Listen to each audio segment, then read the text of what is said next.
पूरे भारत के विद्वानों पर दिग्विजय प्राप्त कर चुके हैं, आप मुझसे कैसे मांग सकते हैं? मेरे हाथ का छिवा आप कैसे खा सकते हैं? हरिराम व्यास जी बोले देख, मैं व्यास, तू मेहतरानी, लेकिन चाहे तेरे हाथ में जाए चाहे मेरे हाथ में जाए, प्रसाद अपनी जाति नहीं बदलता। प्रसाद प्रसाद ही रहता है। प्रसाद बिहारी जी का ही रहेगा, प्रसाद पकौड़ी ही रहेगा, प्रसाद कढ़ी ही रहेगा। तो मैं और तू ठाकुर जी के प्रसाद को लेके जाति में क्यों विभाजित हो जाते? चल जल्दी दे दे।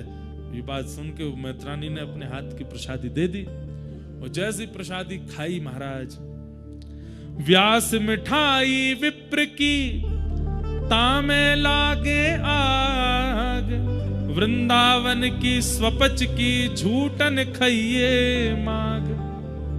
बोले भैया कोई बड़ो विप्र अगर आपको मिठाई खवा रहा हो तो वहां में आग लगाए दो, लेकिन वृंदावन का एक स्वपच व्यक्ति भी अगर अपनी झूठन दे रहा हो तो उसको खाने में भी कोई लज्जा मत करो। आहा, एक पद और है, मुझे मिल नहीं रहा है।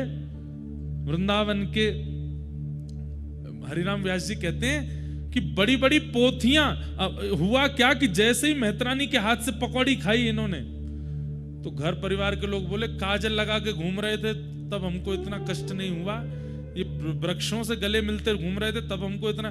पर ये बताओ, झाड़ू लगाए हाथ में बैठी है, नाली साफ करके आई है, उसके हाथ से जो है पकौड़ी खा गए।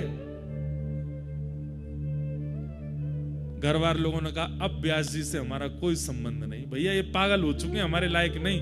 तो हरिराम व्यास जी बोले बताओ, बड़े बड़े वेद मंत्र घर नहीं छुड़वा पाए, बड़े बड़े उपनिषद घर नहीं छुड़वा पाए, एक मेहतरानी की पकौड़ी ने छुड़वा दी, एक मेहतरानी के हाथ की पकौड़ी ने घर छुड़वा दिया। ऐसे हरिराम व्यास। तो ये महाभागवतों के लक्षण है। कैसे भैया देखो, एक बात बोलूं, मैं व्यास मंच से बोल रहा हूं, कई बार अगर मेरे पास वाला भी इस ऐसी हरकत करेगा ना, तो हो सकता है मेरी भी दोष दृष्टि हो जाए, भाई ऐसे कैसे खा रहा है। परंतु ये नहीं है, हम अभी महाभागवत हुए नहीं है, इसलिए हमारे अंदर दोष आता है। महाभागवतों में दोष नहीं होता। जगन्नाथपुरी में नियम है, अगर मैं महाप्रसाद पा रहा हूं और आपको कहीं पत्तल नहीं मिली है तो आप आकर के मेरी पत्तल में खा सकते हैं, मैं आपको उठा नहीं सकता। ना आपसे मेरी जान है, ना पहचान है, ना आपकी जाति पता, ना नाम पता। अगर आप मेरी पत्तल के सामने आके बैठ गए और मेरे ही महाप्रसाद में से लेकर के खाने लगे तो महाप्रसाद